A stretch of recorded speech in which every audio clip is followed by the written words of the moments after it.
Lewis, welcome to the show. Thank you for having me.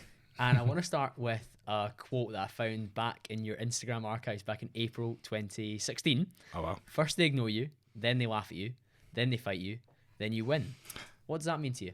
That is something I said to some kids the other day when they asked me what it means to be an entrepreneur, what stages you have to go through. What it means for me is if you ever decide to do anything in your life, anything you decide to do and make a change, they are the stages you will go through. Doesn't matter whether it's a business, doesn't matter whether it's a lifestyle change, doesn't matter if you're a crackhead and you're trying to get off crack. That's exactly what will happen. Your immediate circle and friendship group and the people around you that you're associated with, you'll go through those stages with them. It's that whole the tribe don't want you to change because it sometimes shines a light on them. Literally it. Even family as well. Unfortunately, like a lot of people don't realize that when you do something completely different, that's so outside of the norm within your social circles or your area or your postcode, even your family won't get it sometimes, and those closest to you might laugh at you or ignore you, or then try and fight you on it. But unfortunately, when you keep going and keep going and keep going and keep going, eventually all that happens is you get where you were trying to go. Back in 2016, what were you thinking about with that in mind? Oh, I was so pissed off. I was working in Manchester. I was working for this company, and what was I doing? I just finished my master's, gone into this job and this tech startup, and I was like, oh yeah, tech startup, really cool. And then I was doing blogs and I was doing copywriting. They said I was going to be a copywriter. I thought, like, I would have rather worked in a mortuary. I was that bored. And to me, it was just so soul sucking. I was like, I cannot believe I studied for 4 years to do this as a job. And then I went, I'm just gonna leave. I'm gonna leave. I'm gonna go back abroad, figure it out. And I just quit my job and I was away that weekend. Rang the boss on Monday, went, I can't come back in. I'm in Cyprus. But whilst I was abroad, the next post along, if you saw it, was a massive sort of manifesto.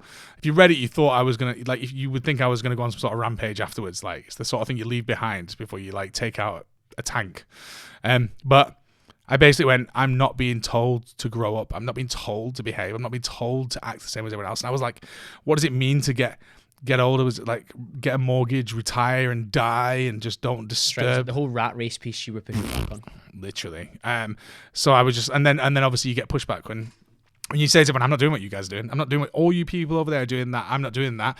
I'm going to go and do this. When you say something like that, then you go through those stages of people laugh. Well, first ignore you, then they laugh at you, then they start saying how wrong you are and how you shouldn't be doing it. And then you get where you're going. When we think about you getting where you're going, there's been lots of different points along the way in the research that I've been doing and finding out. You talked before about how important it was for you working as a travel rep abroad to actually make you entrepreneurial. How do you square that circle for me? Do you know what it is? I think when I was younger, I didn't know what my aim was supposed to be. I was following my happy. So I felt happy when I was abroad, when I wasn't in the rat race, when I wasn't working a dead end 9 till 5, and unfortunately that's what my experience was. It was dead end 9 till 5s. I didn't have anything that inspired me, no one around me that I looked up to, and I was like, is this it? Like, surely not. So I was only ever happy when I was abroad.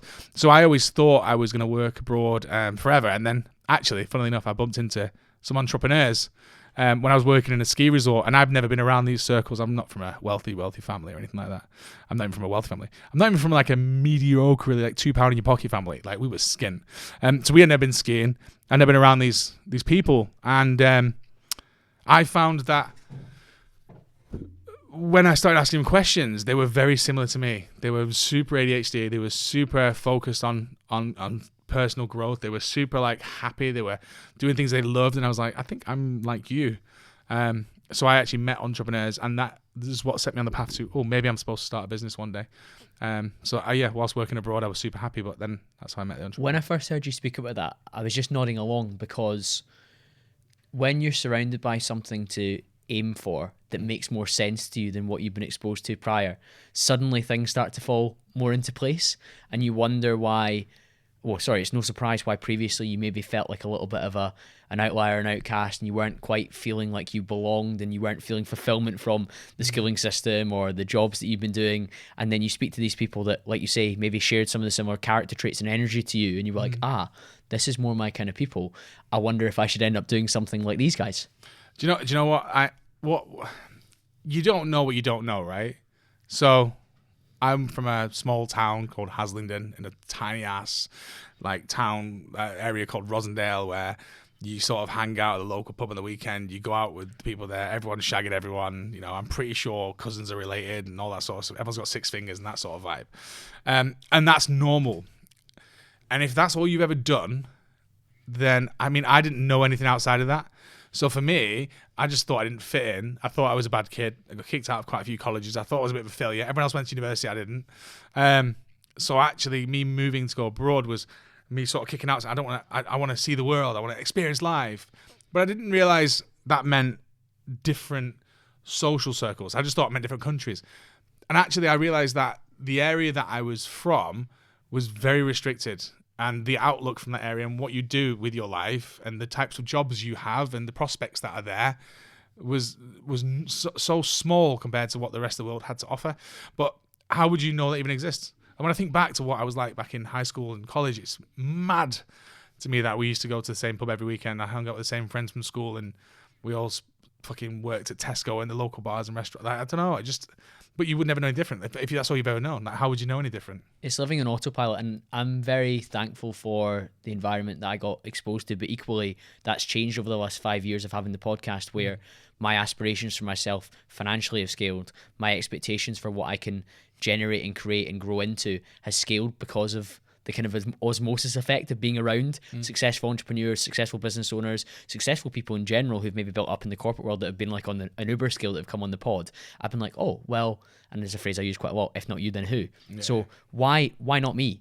And my trajectory over the last 5 years has been significantly better because I've been around people that have been like so successful that I think, oh, well, I've got some similar character traits, or I can work as hard as them if I apply myself. And in the same way, you're in one of these ski resorts and you're seeing these successful people and you're like, wow, I can connect more with that, and it becomes more real to you than a TV star, than somebody on social media that's that little bit further removed. Well, this is back when I think we had Facebook, and that was about it. And you didn't, I mean, I think Instagram was around, but we just posted pictures of our dinner or our dog's paw, like, look at his cute beans. Or an angry quote. Or an angry quote. Yeah, or a picture screenshot of a notepad with notes on it. Like, that was what we posted. Or, like, so if you think about it now, I mean, I'm 34, you're 32. That's not that long ago. Anyone who's 16, 17, 18 grown up will think, well, how the hell could you not know that existed? I see gurus on my page all the time showcasing their houses and Lamborghini. It didn't exist. Like, we had YouTube, but I mean, if you look at YouTubers back in the day, it wasn't this. It wasn't like sharing that sort of insight into the world and what you could achieve, and it was just messing around. And we had Jackass like on TV. Like that was pretty much all I aspired to do. I remember when it was on TV, we all used to copy him. That was the most interesting thing we could do. Like, we didn't have the same level of information as what exists now. Nor did we have that insight.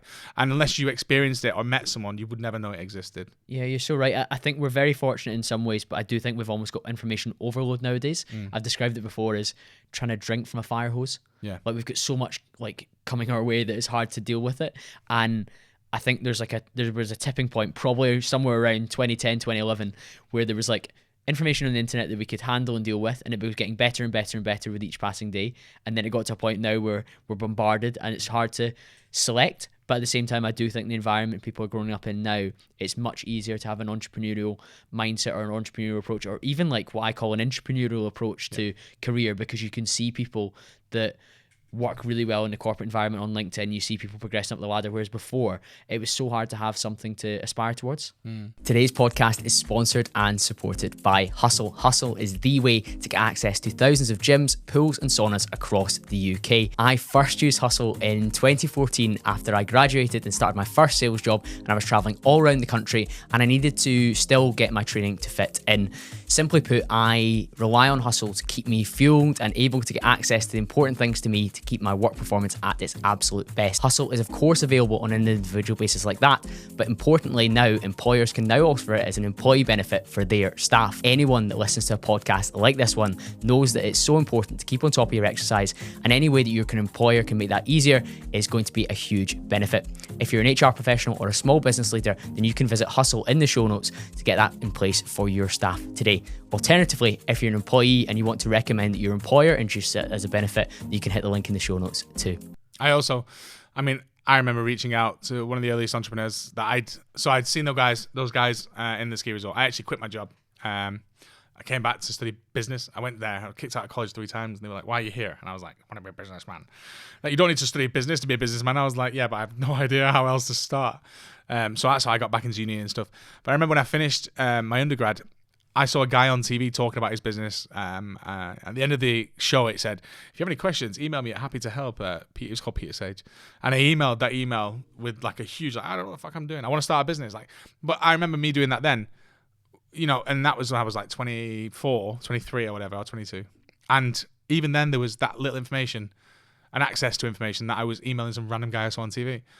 But it doesn't fit. That's what, 10, 12 years ago. It's mad, the amount of... It's progressed so much now, and you'll get messages, much like myself, on LinkedIn with young people wanting career advice or asking what to do next, and it's crazy that, and you and I are by no means the most followed people on the internet. Imagine what it's like at a bigger scale, but there's so much access now available for people to maybe have micro role models in some sense. Yeah. I do think I think it has its benefits and negatives. I think the negatives are that you've got 18-year-olds getting a bit lucky and making a few mil, and then you've got every other 18-year-old going, "I'm a failure. I should be where they are now." And then there's a whole new problem that's happened. You've got depression on the rise, anxiety, and all these other issues. So it has its positives and negatives. But I do think that we have more access to other... It's almost like you can peer into other worlds now that you could never do that before. And I think this is where a lot of people go through that ignore, laugh, fight sort of the stages when they make a change, because a lot of the places that they're from haven't really... They've not evolved. No, they've not adapted to it. They're not seeing there's another world. They've not peered through the veil or whatever it's called, looked through the curtain, peered behind the curtain. They still live in that world. This is our town, this is what we do. And you see them in Facebook community groups slagging off Doris, who's just fucking put her bins out a day earlier. She put the wrong bin out, or she put rubbish in someone else's bin. And do you know what I mean? And you're like, is there nothing else going on today? But in a way, I sort of envy that. I envy that. Ignorance can be bliss sometimes. Yeah, like, because when I was younger, I don't remember being sad that I didn't hit a target. I was just there. I was just floating along. Yeah, I would definitely rather live and be aware and that have some downsides and some pain that I may not be fulfilling my potential than be blissfully unaware and stumble along on autopilot, because I do feel sorry for those people. Yeah, and then they see a Ferrari drive through the city or town and they go, yeah, well, that's... Must be nice. It's some rich guy, like, or some multimillionaire, but it's not for them. Do you know what I was going to say? Did you see that thing where... like soon, like VR will be a thing, right? You can just plug into VR. Like, would you rather like live in VR but have all the money in the world and be in a mansion and have Ferraris, and you think it's real, and everyone around you in that is real, as far as you're concerned, it's real, but you're actually laying in bed? Or would you rather be out in the real world, skint but working towards it? The human experience. Progress is happiness. 100%. But you can't tell the difference. That's true, because people argue that we're in a simulation right now. Right? I quite like my simulation just now, but I hope that it's not a simulation. I think real life human experience and the ups and downs make the human experience what it is. True. I think if we were to, like we were talking today, you just got 4 new leads in. You said to me, it's been a good day. You picked me up in the car. By the way, that's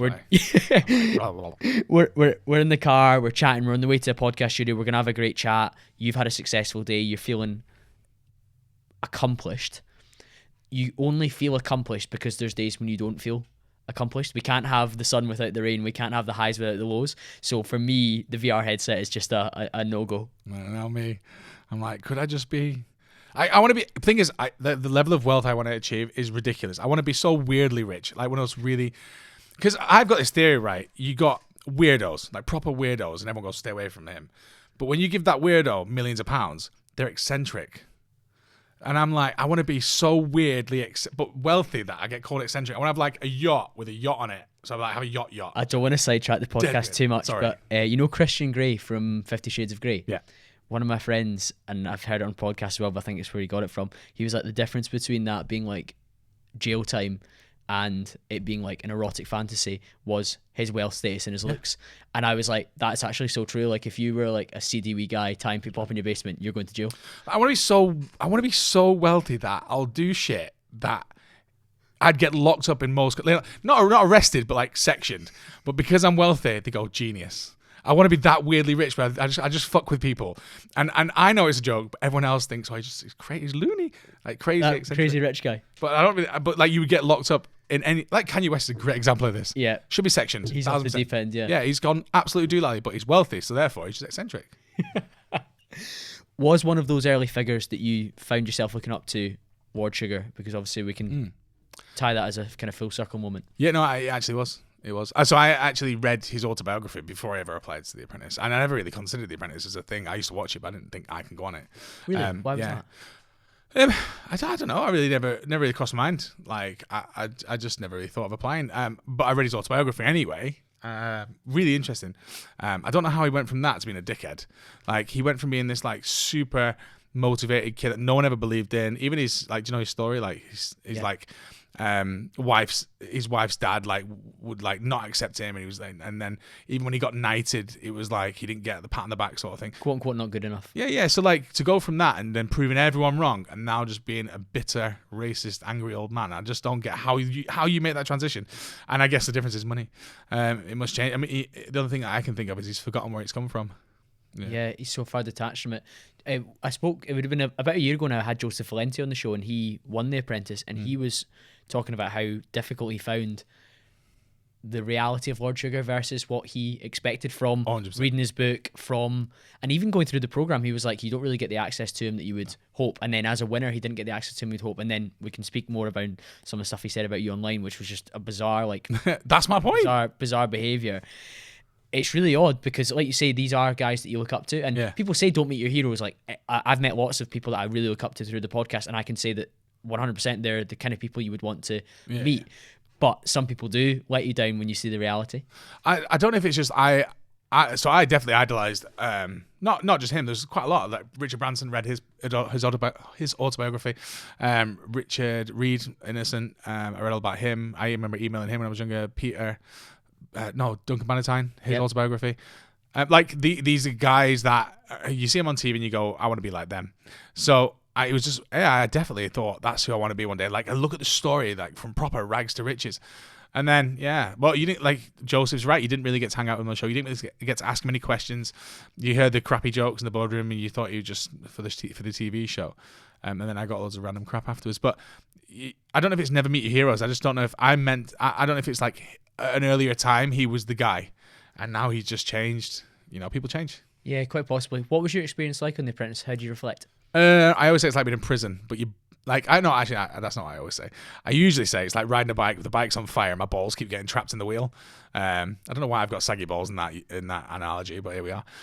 But yeah, it's tough. It's tough, but I enjoyed it in the sense that it's like an escape room. It's like a challenge every day, and if you like that sort of stuff, fun. After a while, it got a bit tedious. I think I was there for like 3 months or something stupid. You were the last 5, so you were right. Yeah. You were, and that was when The Apprentice was at its peak as well. Yeah, it was bad. Pre C-19 lockdown period, Apprentice was like the place to be. You were on Tom Skinner's series. People loved that series. I might be biased, but our series was so fucking funny. It was good. Like we got all these rules and contract things that you're not allowed to do, and then when we all came out, we just went meh, and just did whatever we wanted. Like we were slagging each other off online. We were like spilling secrets. We were just like dogging each other out, like just for fun. No, we didn't hate each other. We just thought it was hilarious.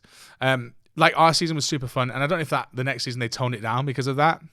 But I remember thinking it was boring the next one, and the one after that was a bit boring, and then maybe I'm biased, maybe I'm over it because I've been on it. Most people don't watch it now. Yeah, I think. Well, the viewing figures reflect that. Yeah, I think it turned a bit shit. Ours was so funny. Like I had so much fun. Like there was more characters on it, and also more proper business people as well, which I think helps because they can optimize too much for let's just get some mad folk on the show. Yeah. Well, let's get some people that have got a business or got some business ideas they want to kick on with. My favorite game was trying to work out who was there because they wanted to be famous and who had a real business. And obviously you don't know when you're there, but and I remember this kid, I'm not gonna say his name because he's a proper little crybaby, but like he was Lewis. He came out and he's like exit thing to the press was like, we'll see in a few years who has a real business. Like Lewis is obviously there for the fame.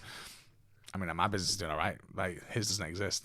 Do you know what I mean? So it's interesting to see who's told themselves as well. Like, I'm more of a business owner than that person. It's like you don't know what the other person's going to be doing or what they're capable of or why they're there. But then there are others that are just clearly there because they want to be famous TikTokers. Yeah, that's true. Let's talk a little bit around that Lord Sugar beef because when you have a role model like that, probably by the time you've gone through the show, he's maybe less of a role model because of the exposure you get to him. But when I saw him like tweeting at you, I think that's a really strange thing for a grown man to do. Right. Imagine my surprise, because bear in mind, we've done the show, filmed the whole show. I'm at home, just chilling, and then I'm watching the episodes that come out on TV, and then I just randomly get a message from my mum saying, Lord Sugar's tweeting at you. And then like I'm like, what the fuck? And my phone's blowing up, and I was like, what is going on? Because we obviously haven't spoke to each other. Like as far as I was concerned, he liked me just as much as everyone else. I didn't do anything to annoy him, nothing bad. I tried my hardest, and I was really open and honest on the show. And like even the times you have to speak, it's like, why should I keep you? I was just dead raw and honest, like because I'm the guy that doesn't quit. Like I'm the guy that will never pass the buck. And so I felt like I'd had just a good experience up until that point, and I was like, why is this dude? I'm not a child, obviously. I'm an adult, so like, but I felt like a child. I was like, why is this guy? Because he's so much older than me. Why is he like hating on me for no reason? And obviously he's got millions of followers. So when he does that, millions of other people just chime in. That's my first experience with that. And at first, I actually ignored it. I didn't even respond to him. I just put a post out showing it was about tattoos. I showed my tattoos, and I was like, "Man, don't let anyone ever sort of tell you how you should look." And then he fucking retweeted me.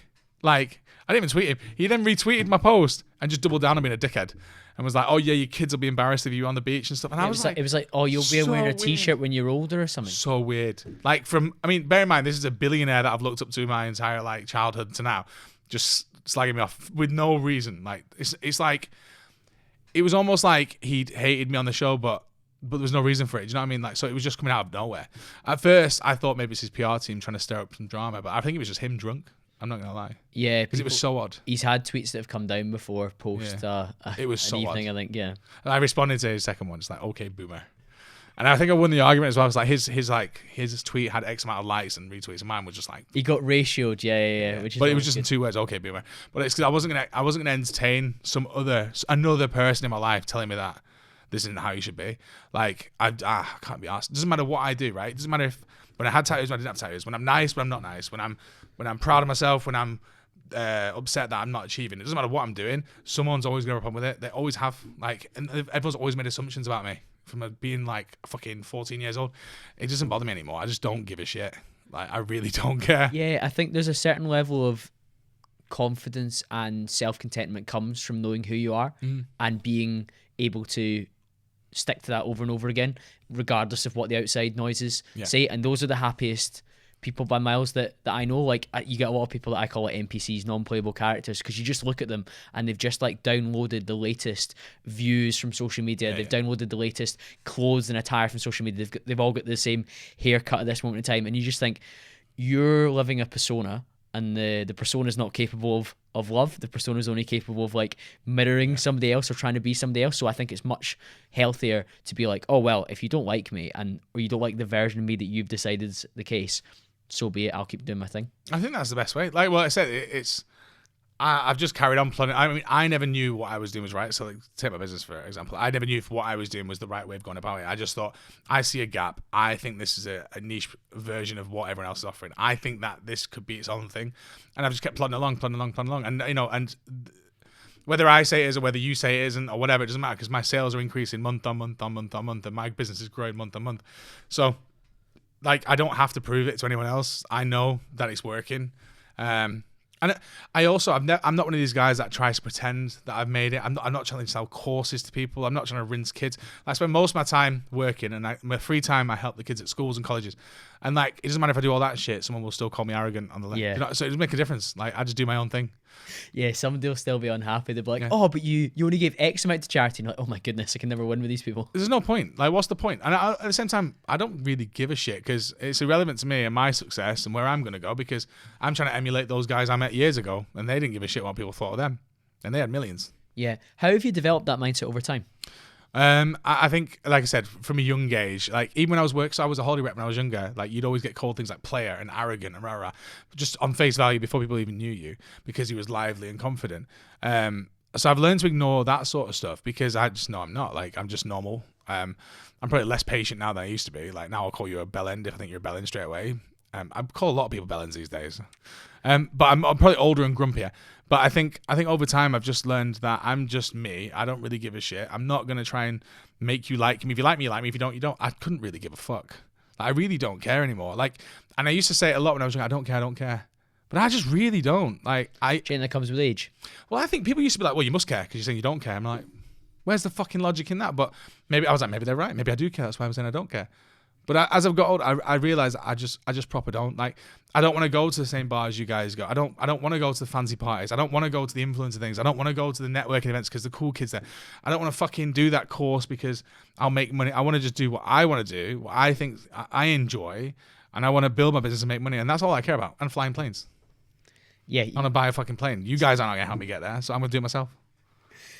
it's I think post 30, I've gotten better at that because you realise that we're not going to live forever. And it's better to just live on your terms than to try and live somebody else's dream. I don't ever feel like I was trying to live somebody else's dream, but I feel like the handbrake's off now. I've got a bad back now. I'm 34. I didn't have a bad back an hour ago. Like, I'm fucking getting injuries as day. Like, I wake up with injuries now. Like, you're right. We're not going to live forever. The more you worry about it, and you know what? It's the most simple things these days that people worry about. Like, I've done a reel. I only got 100 views. I better delete it. Like, who fucking cares? Like, was it something important to you? Like, if it was about you and important to you, and it maybe sold your business or sold you whoever you are, keep it. Because who gives a shit if 10 people like it? It's irrelevant. Because consistency. And over time, whatever you're headed towards, like you're documenting your journey, wherever you're going, that shit's gonna be important back when you look back. Not what got most views or what polished picture you posted. Like, who gives a shit? You're so right. There's a screenshot that I keep on my phone. It's in my favourites.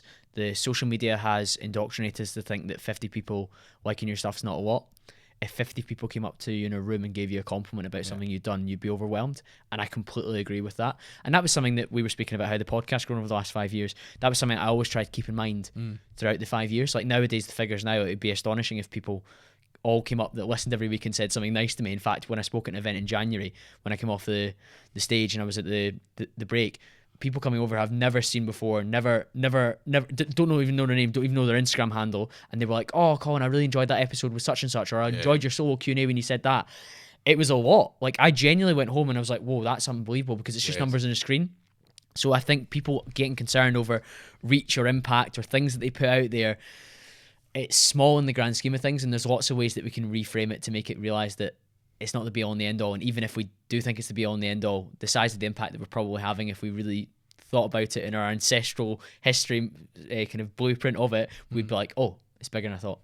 I have to admit, like, the marketer in me is like in the past, I'd be like, I'd follow the trends, I'd do the TikToks, get millions of views, thousands of likes, right?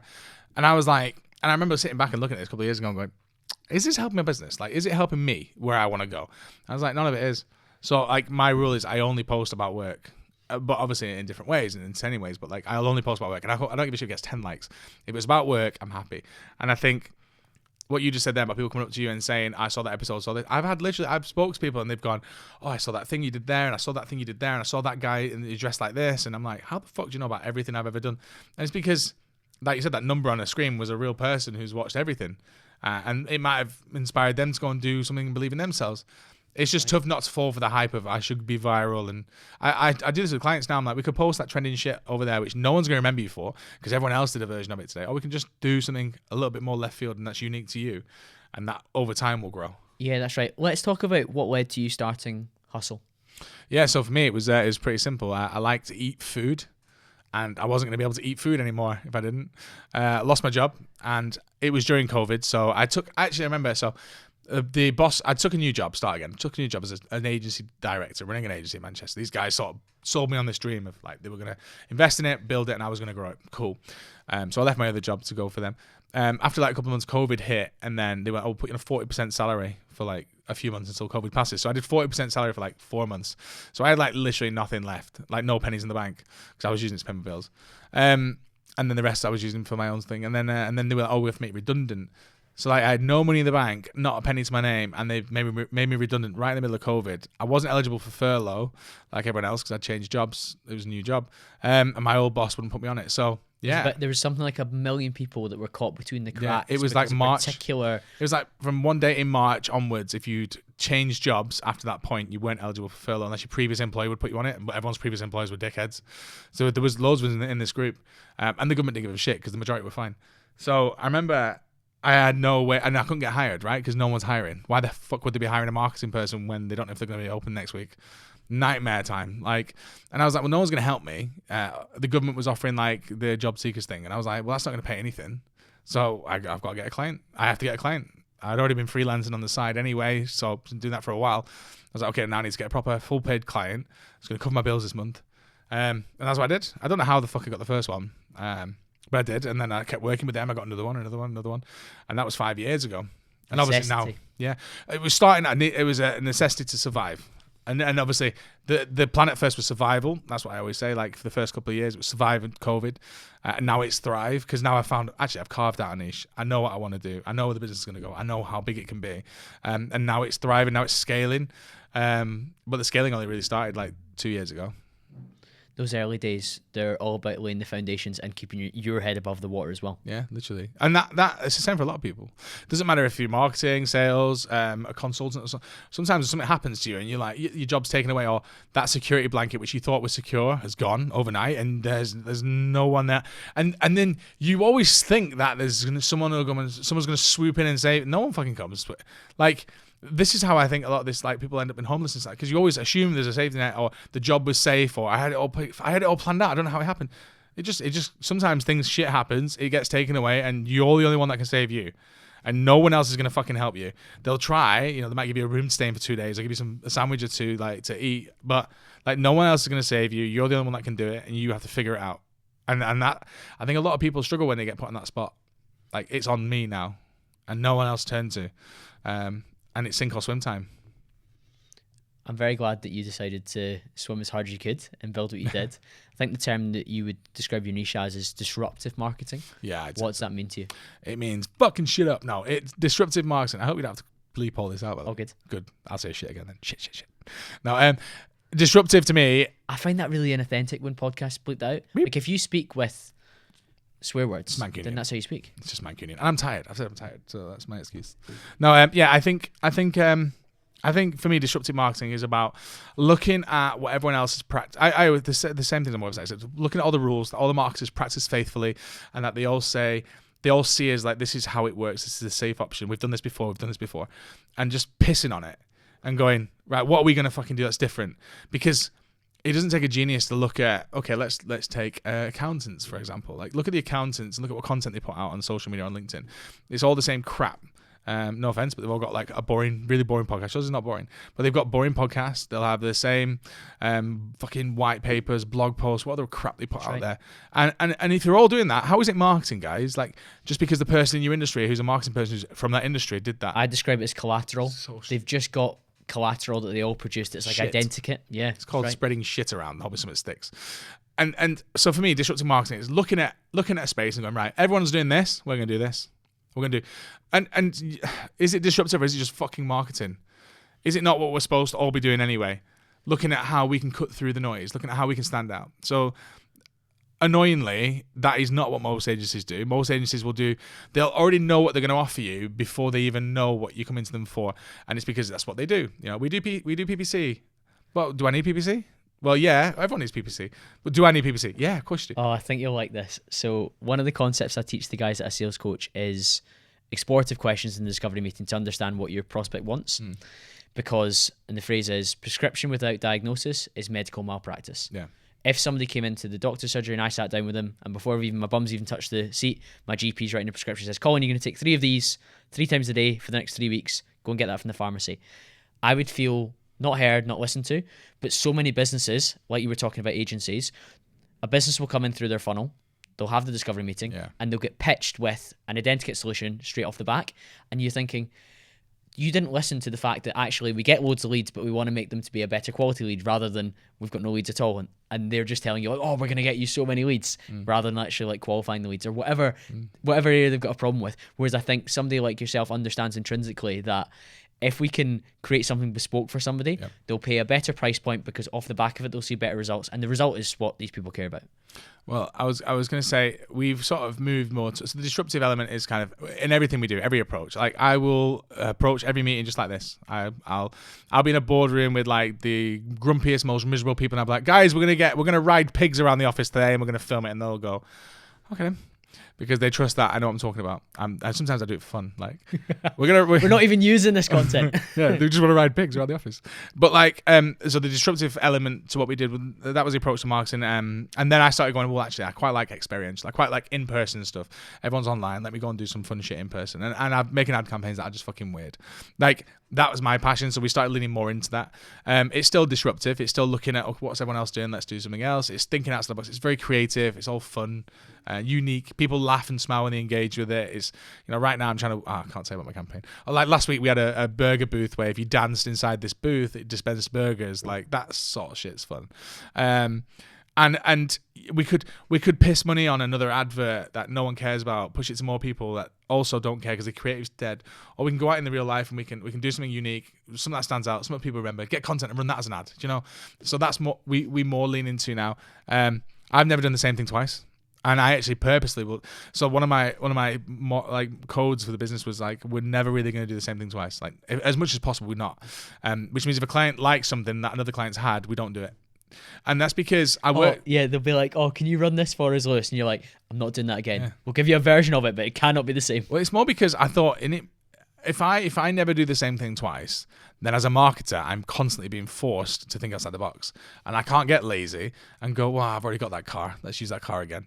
Which is unfortunately what a lot of agencies do. We do billboard ads. We'll just do the same sort of thing we did for that client. Like, how is that marketing? Just because it's convenient for us. We already have the access to that asset, or we already have that vehicle, or we already have that connection, so we'll just do that again. Like, how is that fucking marketing? Like, that's what's disruptive about it. It's actually understanding who your customer is trying to reach, who is the target audience, what's their ICP, and then let's create something that they love. And if that's what you do, then it should very rarely be the same thing twice. One of the ones that came into my eyesight as soon as I was Googling your name and Googling Hussel was your Elton John stunt. Yeah. Talk me through that. That was, I just started my business actually. So prior to that, I just put myself naked on a billboard. Weird stunt. It wasn't necessarily supposed to be a stunt. It was like, we're here. And you had your one single post on OnlyFans as well. Yes, I did. That was funny.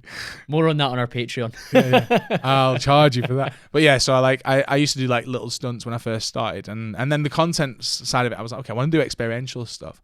Well, I can't just start doing it without having some sort of portfolio. And I was like, okay, well, I'll build my own portfolio. I'll pick a brand and I'll do something like a stunt that I would do if I was working with that brand. I pay for it, I make it, and I run it, and we create the content. So that's what we did with the Elton John thing. Got a Elton John's lookalike, went shopping in Manchester the day that he's performing. He looked so like him as well. Not without a wig on, he didn't. Without a wig on, he looked like Elton John had been hit by a car, like, and his hair had been ripped off. But then with his wig on, my God, he just transformed. All but the hair. I got fake security, fake Primark staff, took him shopping. And actually, the clever bit about this is the bit most people don't get when they watch it, is that I was actually filming a real life advert. So if you film an advert, you have actors, you have a script, you have a storyline, and you go through that, right? But when you try and film an advert in real time, in real life, when everyone else around you is not privy to that information, it's very jackass. So I wanted to make an advert on the fly. So we were actually filming an advert, but as far as everyone else was concerned, Elton John was shopping. And they became the extras of this advert. If they walked into shot, they joined my advert. There's their own fault, and that's what we did. So we actually made a real life advert with Elton John without anyone else knowing, and everyone else falling for it as a PR stunt. It was clever. Well, I thought it was clever anyway, and I thought that's exactly the sort of stuff I want to do when I get older. And when you have proof of concept for the first time, it encourages you to keep going, I guess. Yeah. And as you were saying, it builds up this portfolio that you can say to a client, "This is the sort of experiential stuff that I'm planning on doing." Yeah, it allows people to see my brain. Like, I can tell you what we're going to do, and I can try and explain to you why it's creative, or I can just say, here's the thing with the Elton John. Like, it's really fun. Look at the thousands of people that went for it. Look at the newspapers it was in. Or like, here's this thing on the billboard we launched like this. It was in this newspaper. Like I can't explain. I'm building something that I've never worked in, that as far as I'm concerned, it is marketing. It's very unique. It's very different. No one else really does it, and it's based around my personality. It's really tough because I feel like I'm creating a new service, but it isn't, but it is. And that's tough. We were speaking offline about things that are work for some people but feel like play to you are your competitive advantage. Yeah. And I think your ability to come up with so many different ideas and get excited about it over and over and over again is something that comes naturally to you, that you've just lent into, and it's giving you that competitive advantage when it comes to maybe another marketing agency comes in and says, will we all make funny faces in this photo? Is there stunt? Oh, look at how quirky we are with all our team photos. We all stood outside for them. Fucking hell. And they'll fucking say we're a really creative agency, and I'm like, oh my God. when you'll see them all sat in the same shitty coffee studio thing with, do you know what I mean? Like, just piss off. I might just be getting old and miserable, but like I'm creating the type of agency I wanted to work for. I'm getting the sort of marketing I wanted to do when it the sort of stuff you get promised, the things that get you excited. I was gonna say something then, I forgot what it was. It was about working in an agency, and I don't know, I've forgotten. They've all been the same, and you're not liking them. No, it's not that I don't like anyone. I'm just miserable. No, do you know what it is? Like the stuff we do is it's fun, right? Oh, that's what I was gonna say to you. Like we have some of the biggest brands in the world, right? And I'm not even bullshitting now. Like I can generally say this. I can't tell you who, and you would think, how do you get into these massive brands, right? Well, usually you have a salesperson that does outreach, and you set up a meeting, you get a call, and you pitch them. They are literally filling out the form on my website. They're going like their first, second name, writing a message, and they're sending it through my website. Why am I getting them leads coming through from such big brands that are getting pitched every single day by creative agencies? American brands that are looking to work with partners in the UK. And why am I getting those form fills through? Like, surely they get pitched every day by these companies, and they always know where the big companies are. And it's because there's this real lack of creativity in marketing. Yeah. Like, it's dog shit. If you actually genuinely want something really creative and you go to creative, it's going to cost you an arm and a leg for starters. And it'll just be some regurgitated bollocks that they've done somewhere else or pitched elsewhere. And I think the bigger they are, the bigger the problem. Everyone works in silos. Yeah. So we were talking about Rory Sutherland before we hit record, and he jokes that nobody gets sacked for hiring IBM. And it's the same in marketing sometimes. Nobody gets sacked for hiring Saatchi and Saatchi or whatever. Because they always do big campaigns. It'll be fine. Or it'll be just fine enough that nobody will get sacked for it. Unless you do a Jaguar. And I was literally thinking Jaguar when you said that. I was like, you can fuck it up though. That was the worst and wildest campaign I've ever seen. Do you know that was I don't know how to even explain that. I think it was someone leading the charge and no one else daring to disagree. It was an activist, 100%. Somebody with a political agenda and an axe to grind. You reckon? That's how bad it was. 100%. And they just and again, nobody was willing to stand up to it because they would be labelled some sort of ophobe if they said so, or like an ist if they said this, and you're like, okay, they've just backed down. I love how offended people get now. Like, we never do anything to offend people. That's never the aim. It's always to disrupt. But understand your audience. I want to launch a brand. I'm not telling you what it is, but I'm picking a product in the most boring industry, the most boring product, and I'm going to do something fucking wild with it. And I already know that like 50% of people get offended because it's just cool to be offended now. But it's good because if you get offended, then I'm going to sell more products. So I need them to be offended. So I'm hoping that people like the people who call people out and stuff all the time will actually go mad about it. They want to get you cancelled. But that will get me sales. But they don't know that because they don't use it. Yeah, you create an in-group and an out-group sometimes. Right. So you create a group of people that love you and vouch for you, and then you have a group of people that hate you so much, and your in-group are encouraged to buy more and support you more because it triggers the out-group even more. So I'm fucking I'm doing this like a case study to see how it works, like see actually how disruptive marketing, which is very polarizing, might work. But I think it will work really well. I'm counting on people to hate it for me to get loads of sales. So actually, hate's not a bad thing. But in Jaguar's case, I don't think anyone liked it. Their current existing audience hated it.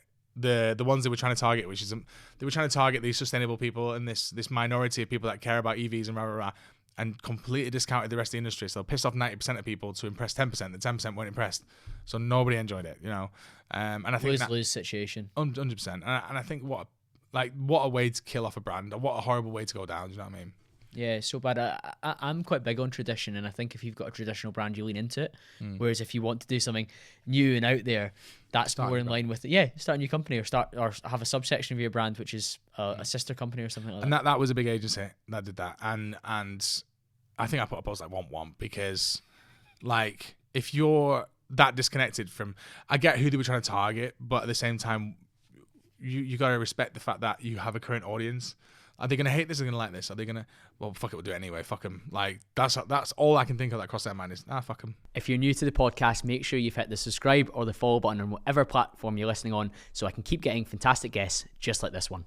One of the posts you put up yesterday was around people not trusting brands anymore, but they do trust people. Yeah. What do you mean by that? I don't think that you can hide behind a badge anymore. I don't think you can hide behind a logo. I don't think that you can... I remember back in the day, people going, oh, it's very important to have our core values on the website. And you've got stuff like, we all believe in being a team. And you speak to any one of the members of that team and they'll go, I fucking hate working here. Like, they're not all written like the same way. They don't believe in... oh, we've got a pool table in the office. We all feel like we're part of a company culture. Like, that's all bollocks. Like, people buy from people. People buy into people. People should tell the story. Founders should get on camera and be the face of a brand. I'm not saying that works for the biggest of companies, don't get me wrong, but especially for like SMEs and small, like SMEs and scaling, like there's got to be some sort of real emotional connection. Whereas the thought process has always been, as you get bigger, you work your way out the company and you hide behind the brand. But you know, for example, I've never set up a Hussel Instagram or a Hussel TikTok because I was like, fuck me, I wouldn't follow an agency on Instagram. I wouldn't follow an agency on TikTok. So why the fuck would I set one up? But you would follow the founder of the agency. Exactly my point. I don't care what the brand posts and what pretty polished thing they're putting out and look at this campaign, that campaign. I'll follow the founder who's like, you know, I've just fucking stubbed my toe and the dog's... That's really interesting. I completely agree with that. And then the example that a lot of people give nowadays as well, Cristiano Ronaldo always had more followers than Real Madrid and Elon Musk has more followers than Tesla. Yeah. And it makes sense. Well, I personally, it might just be my perceptions, but as far as I'm concerned, people don't trust brands. People are trying to fight capitalism on every corner anyway these days. A lot of companies are this, that, and the other. Like, I believe that you should build businesses and I think you should make money. But I feel like with everyone's got an axe to grind and also people just being burnt too many times and things like that, I just feel like a brand on its own is good. But like, I'm still amazed that Duolingo gets attention on social media. I'm still amazed that Ryanair gets attention as a brand. Like, yeah, they're funny, and I think they get the attention because they're been personified. They're humanized. You know, there's someone behind the account. True. So therefore, you follow along for the. Yeah, they know that the ex-admin on Ryanair is really rogue and will say mad stuff. Right, but it's not the brand. It's the admin that, and I think it's the people. It's got to be. And I also just don't believe in this whole polished, pretty. Let's pose for a photo. Let's, you know, people spend thousands on product photography. To make their website look as pretty as possible, but they sell more products if they just got on fucking camera and spoke about how they made it or why they had that idea. Do you know what I mean? And that's me. But like I said, I've never set up an agency account. From the outside looking in, I think you have like this box ticking exercise of like the polished, professional looking stuff that's like a front, and then you need to bring it to life with story, which, I mean, one of the people that introduced us was Mr. Johnny Rose, and he's all about telling the story and giving like a voice to something. And I think that's the stuff that gives people the buy-in after they've maybe seen the veneer of this is the polished element. I mean, don't get me wrong, I mean, it's not just one size fits all. Not every company could do that. Like, you know, Ferrari starting to do that would be a bit weird, you know what I mean? Because the brand, Red Bull doing it, I mean, fuck knows who the founder is, but the brand is cool as fuck. So it's an interesting one. Like, that's my opinion. And I think the future of marketing, though, I don't think it is hiding behind a brand, pretty polished. I think it is very much real connections, real humans. We're more able to peer into those worlds than ever before with video content. Everyone forgets TikTok's only been around fucking 4 or 5 years. Like, yeah, crazy. Pre-COVID, it wasn't there. Like, short form reels on Instagram didn't exist. YouTube videos existed, but they were long. Shorts didn't exist. So all of a sudden, you've got this new world of fast-paced. I can peer into your world and know all about you in a very short period of time. We should be harnessing that. You know, what would be the point? Imagine like someone's Instagram story is just like here's one product. Where's the benefits? Like, who's going to watch it and who cares about that? Like, so yeah.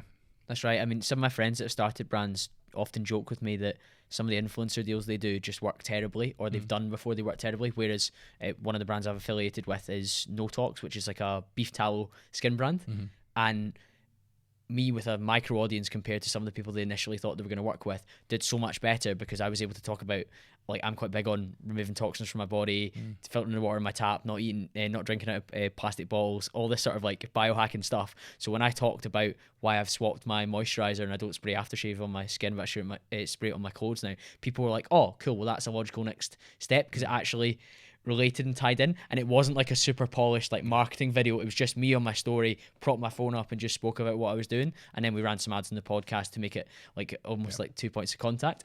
And that's what resonates with people way more than, like you say, the kind of the biggest possible account you get taking like a professional photo holding it, smiling with their pristine skin. It's almost like you can sniff the bullshit. Like, you can smell it.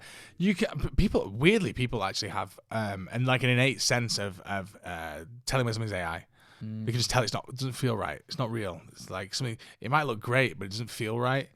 And we can tell that. Like, same with stock photos, we can tell it's you know, there's like these pictures of like boiler fitters, and they'll have on the website like a whole family sitting around the fire smiling. When the fuck have you ever walked someone's family house? Everyone's been sat around if I walked in a house, everyone was sat around smiling in front of the fire, I was like, I'm gonna die. Like someone's gonna. Or it's an intervention. Yeah. I'd be like, oh, something bad's happening here. Like, do you know what I mean? It's like we know that's not real life. So, I think this is where this like your barrier goes up. It's a level of distrust, and I'm not sure about that.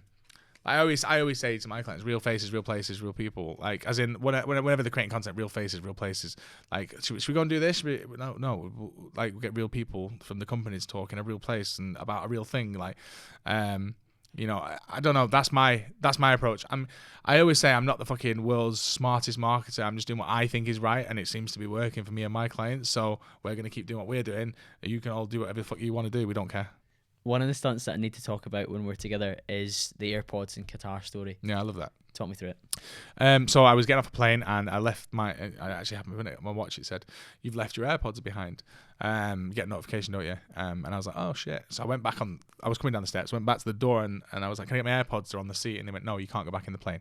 Did you know once you exit the door, even if you're on the steps, you're not allowed to go back into the plane legally? Interesting. The only way you're allowed to go back in, apparently, you've got to say you've left your wallet or your passport.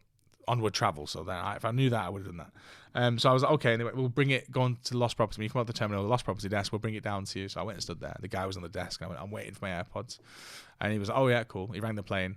No, they've not found him yet. No worries. They'll bring him down soon. So I stood there 2 hours, and it was a layover flight. So the plane I was actually flying to Manchester. I didn't know this at the time. I was on it, and then it was getting cleaned, and they were going to fly on the same plane back. So after a couple of hours, I'm due to go back to the plane, and the guy's like, "Oh, you're on the same plane. You're in the same seat. Your AirPods haven't been found. They'll still be there." And I get on the plane, I check, my AirPods are not there. I tell the air hostess, she's a different person, and no one gives a fuck. Basically, no one cares, and I'm so annoyed because all it could have been solved by just letting me go back on the plane right at the beginning, pick him up, because I hadn't like lost him. I just went, "Oh, they're in my seat. Can I go and get him?" No, we'll bring them to you. So anyway, I think that's where my annoyance started, because it's not like I'd lost them. I just bought them like 300 quid at the time, or 200 quid, 250 or something like that. And then the desk guy didn't help me. Then the air hostess didn't help me. So I was pissed off all the way to Manchester for the rest of the flight. It was like 4 hours of pissed off. I land, and they went, "You have to go and fill in a form." The things I went to fill in a form. They didn't give a shit, and I did it. And then they were like, "Yeah, whatever. You won't get him back." And I was like, "Is seriously no one going to help me here? Because it's all happened because you told me I can't." And I was really annoyed that it was someone else's decision to not let me go and get him that affected this whole thing. So I emailed customer service. They didn't care. And I tweeted them. Anyway, long story short, it turned out I could see where they were on my phone. On the tracker. Yeah. So I could see that they were still in the airport in Qatar. They hadn't left the airport. So I was then on the phone to customer service, like, "Oh, they're still in the terminal, so maybe a staff member's got them." Emailing, tweeting them, like, and then after a while, I actually noticed they left the airport and they were like moving around Qatar quite regularly. And then that became like a game for 5 months. Just like, where are they today? Like, and we'd screenshot and put up my story. And I can't believe this. Someone's obviously taken it. It must be a member of staff, because they were on the flight cleaning it. I was pissed off. And then one day I was like, oh no, the one day they went to Nepal. They went to Nepal? Yes, they were in the Himalayan mountains in Nepal. I swear to God, on Nepal, as I've been told off for that before. And they were literally in this tiny little village in the mountains, and I was like, I've never been to fucking Nepal. Like, I want to go. And my AirPods are there. And then at one point they got dead cheeky and they were splitting them, like left and right, were in different sides of the village. And I don't even know how that works, because it pissed me off. So it was like a joke, like, should we go to Nepal? Should we go and get them back? Like, and I was like, maybe I could do content around this. Like, I could do this thing where I showcase how strong Apple's Find My feature is, because I can go and get them back.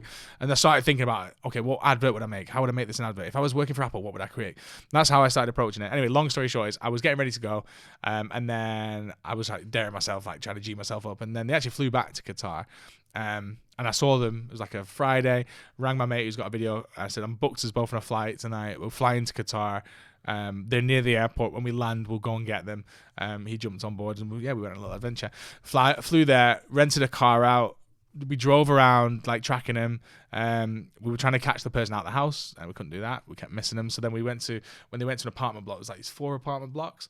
We went literally to every single floor, like to every door, trying to connect the Bluetooth to them so we could figure out what floor they were on.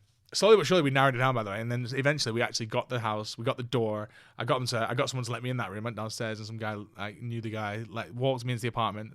My AirPods connected, and I was like, one of you has my AirPods. I want them back. And everyone's like, no, it's not us. Like, our friends work at the airport. They're not here. I was like, I don't give a fuck. I'm not leaving. I'm gonna sit outside your house and be a pain in the ass for the next. I'm here for 5 days, by the way. So I'm gonna pain in the ass 5 days. If you don't give me back by the time I leave, I'm gonna report report it to the police before I leave, and I don't think in Qatar they take theft very lightly either. Within an hour, I got a phone call, and then they gave me back, which is good. But for me, that is where your creative side comes into it, because you created content around this journey, this story, this energy that you went and sought something out. And the whole idea is that if you were working for Apple, you'd be like, oh, this is one of the features that you should be aware of. So just in case somebody nicks your AirPods on the flight. I mean, I started the content like I've always looked up to Apple. I always look up to Apple. I've always looked up to the type of content they create. Even back in the day, the adverts, you had the iPad, it was like the guy dancing. Do you remember the ads? Yeah. The wires. Yeah. I was like, I love them ads. What was the song as well? It's like, it can't stop now, it's only begun. Oh, mate, that's still in my head. So I was like, I've always loved their adverts. I was like, and I know I've spotted a gap for content that they've never done before. Like, this is a very common thing that happens to people. It could be a very interesting, like, a treasure hunt, and I think it's going to be fun to do. Like, so one of my friends got phone stolen in Barcelona. Yeah, and it was in Morocco within about. It's fast, isn't it? But you could go and get it back. It's just how safe do you feel? Like, for me, I don't know. Qatar's safer because, much like Dubai, there's a really strong culture against that. They would have been deported 100% if you'd found one of them guilty. Yeah. Like, I've left a phone in a taxi in Dubai, and the driver's been like blowing up my friend's phone so he can give me my phone back. Same for my friend's sunglasses. The last time we were out there, he was desperate to give them back to us because, one, if they are religious, their faith with Islam means that they don't want to use somebody else's possessions like against their religion. Yeah. And then also combined with that you get deported. Yeah, they don't want to go back to Indonesia or Pakistan or the Philippines. They want to stay in Dubai because they want to have a better life. Well, I have to admit, I didn't actually want to. Even though I was pissed that I think what annoyed me the most is I know they've seen them taken them off the plane. They know that the desk was calling the plane asking. So someone's going to get them to bring them to me because they rang down multiple times to the plane. So they know that I was actively waiting for them and they thought they'd get away with it. And I love the fact that 5 months later, I was like on the doorstep like, hiya, you may not remember me, but you've got something that's mine. Yeah, love it. And I hid like the identity of the person and the people. Like towards the end of the video, actually, if you watch it, it kind of goes very like zoomed in. And the reason I did that is to cut everyone's face out, cut everyone just like... And their location and stuff, I understand that. One of the final things I want to ask you before we wrap up is... At 34 now, what would need to happen by the time you're 40 to consider life a success? So my business has to do at least, it has to be doing like a good multi 7 figures for me to be happy with it. I actually have multiple businesses I want to start. So there's a couple of businesses I want to start in the next year and a couple of years after that. Which should take me there a lot. In similar fields? No, completely fucking left field stuff. Like, people are going on the travel thing again, because I know that's something that's in the back of your head. You know what? I really would love to have a travel company, but then the amount of bollocks that's come out with, like, you can be a travel person, like, and here's buy my course on how to sell travel. I just like, I don't want to be like looking like that. It's like selling Avon or something now. So no offense to anyone who sells Avon, but like, I just don't want to do it. It looks cool, it sounds fun, and then all of a sudden, all these influencers going, I've started a travel company, and I was like, So the products and things I want to do are fucking cool as shit. Like, I've got a list of some of the most amazing ideas I've ever had in my entire life, and I can't wait to do some of them. But I'm trying to stay focused. So by 40, I'd like to have my business Hussel doing well. I'd like to have a brand that I'm going to start this year doing well. I'd like to have my next business off the ground. And I'd also like to have my pilot's license complete and be flying private jets, not for work, but like as just like a hobby. Has that been good escapism for you? No, not necessarily. I'm still learning, but. Like, it will be when you can't stop me. When you pass. I'm like, bye. I'm going to go to Scotland it's like what? It takes an hour or two to get like to the top north of Scotland. Like, fucking usually 8-hour drivers, 7-hour drivers, make stupid. That's probably a bit too fast. But the point is, like, for me, I'd like to be flying private jets. I think I always saw myself when I was like 50 odd years old. Have you seen that film? What's it called? Disney's The Kid. No, tell me about it. And he's like Bruce Willis. Have you seen it? No, it's like the little fat version of him and then the old version of him. Okay. He's got a dog and he's got a biplane. I always kind of saw my life when I was older being like just chilled older dude. He's got a dog in his truck and he just jumps in his plane and flies around, does his own thing. Like, businesses is ticking over, he's making his cash. And like, I never really saw like super wealthy Lamborghini. I always just saw like being able to do what I want, you know? Freedom over money, everything. Yeah, man. I want to have a plane. I want to have a house with a hangar and a runway. I want to have a nice truck, a decent sports car, like proper like Mustang or something, like really rare. And I'll be happy. Yeah. Yeah, Lewis, well, I'm sure all the people that ignored you, laughed at you, wanted to fight you, They're not so happy now, and I hope you're happy yourself. Yeah, man. I'll take a plane into your house if you keep laughing at me. I have a license soon. Last question for you, mate. Where should people head towards to continue the conversation? Where's best to link in with you? If you want to chat to me, just head to my OnlyFans. No, I'm joking. Imagine if I said like that. That was a joke, by the way. We never got around to explain it. It was a joke. It was a joke. You can just message me on LinkedIn, man. I'm always around. I've got this unhealthy habit of you can test me on this. If you message me on any platform, be it LinkedIn, Instagram, you can message me on my website, chat box, anything, email through the website. I will pick it up within 5 minutes. And I shit you not, I'm that weird. Don't matter what time of day and night it is either. Like, weirdly, I always pick up within 5 minutes. We'll test that. We'll pop your LinkedIn in the show notes. Lewis, thank you so much for coming on the show. And thank you to the listener. I'll be back to speak to you again very, very soon.